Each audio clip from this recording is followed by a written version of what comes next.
જય શ્રી કૃષ્ણ ભાઈ અને બહેનો, સ્વાગત છે તમારું મિનેશભાઈના કિચનમાં. આજે વીકેન્ડ છે, શું ખાઈએ? ગુજરાતી ખાઈ ખાઈને બોરિયત થઈ ગઈ છે. શિલ્પાને ખાવાનું મન થયું છે ઇટાલિયન. તો શું બનાવીએ? વેજીટેબલ લઝાનિયા બનાવીએ. તો ચાલો શરૂ કરીએ. તો મિત્રો, આપણે શરૂઆત કરીએ લઝાનિયાના શાકથી. તો આપણે થોડા સમારેલા હેલોપિનો લીધા છે.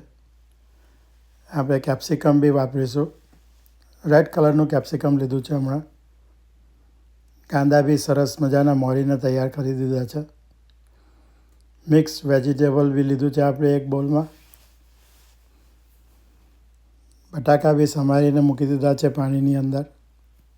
હવે આપણે મિક્સ શાકભાજીને બોઇલ કરીશું. એક પેનમાં થોડું તેલ લેવાનું છે.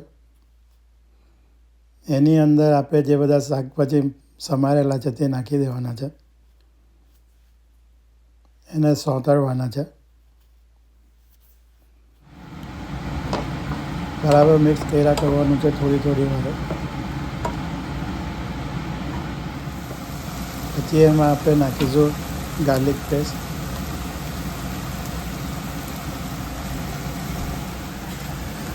થોડું જિંજર પેસ્ટ. પછી બંનેને મિક્સ કરી દેવાનું છે.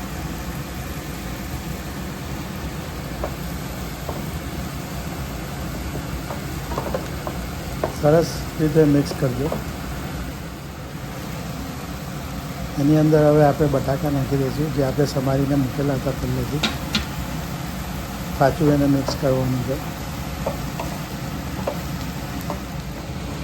આ એક બાજુ આપણા મિક્સ શાકભાજી બોઇલ થઈ રહેલા છે.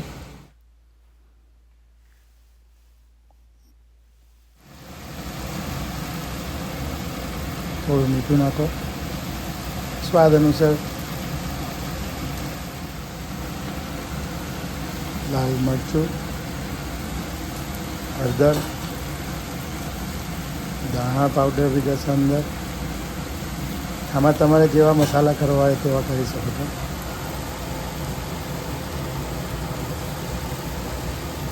સુગંધ આવવા માંડી છે પણ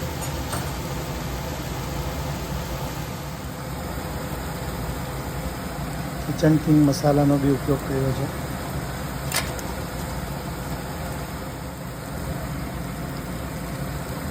હવે આપણે આને હલાવી દેવાનું છે બરાબર. મિક્સ વેજીટેબલ બોઇલ થઈ ગયેલા છે તેને બી આપણે હવે આમાં મેળવી દઈશું. બધું શાકભાજી આપણે હવે મિક્સ કરી દેવાનું છે બરાબર.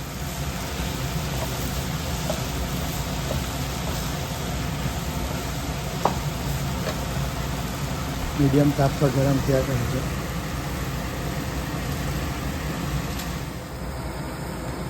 આની અંદર મેં ટાકો સિઝનિંગનો પેકેટ નાખ્યું છે. ટાકો સિઝનિંગથી જરાક ટેસ્ટ વધારે સારો આવે છે શાકમાં.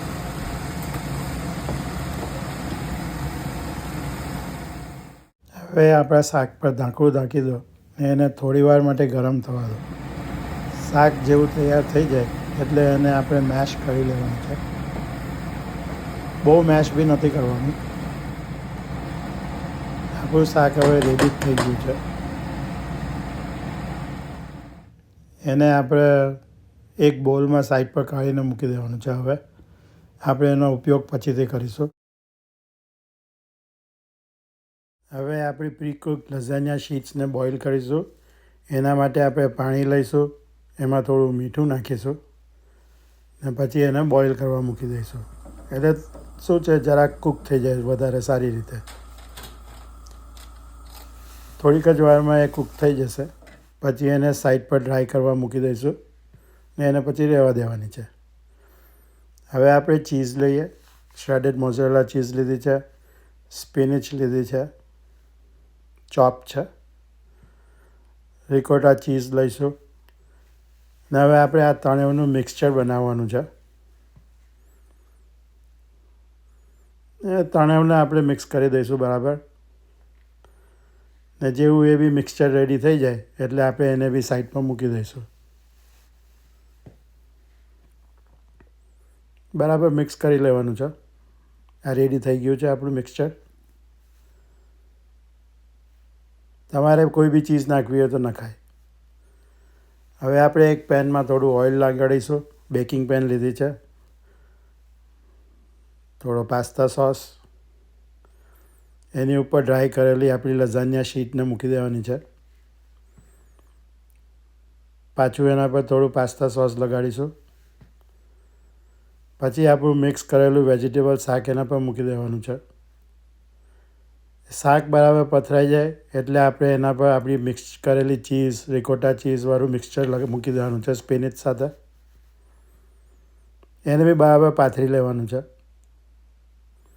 પછી પાછો થોડો પાસ્તા સોસ એના પર નાખવાનો છે. પછી આ જ સ્ટેપ હવે રિપીટ કર્યા કરવાનું છે. આના પર પાછી આપણે ડ્રાય શીટ મૂકીશું. પછી સેમ થિંગ લઝાનિયા બનાવવા માટે પાસ્તા સોસ નાખીશું એના પર. પછી મિક્સ વેજીટેબલ શાક મૂકીશું. પછી પાછું આપણું મિક્સ કરેલું સ્પિનિચ અને ચીઝવાળું મિક્સચર લગાડીશું.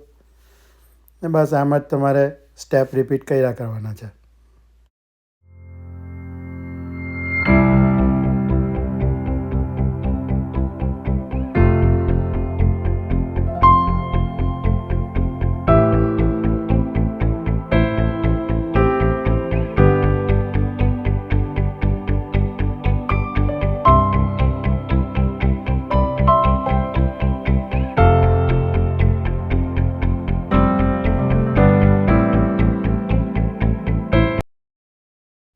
હવે એન્ડમાં આપણે એના પર મોઝરેલા ચીઝ, ચેડર ચીઝવાળું મિક્સચર પાથરી દઈશું.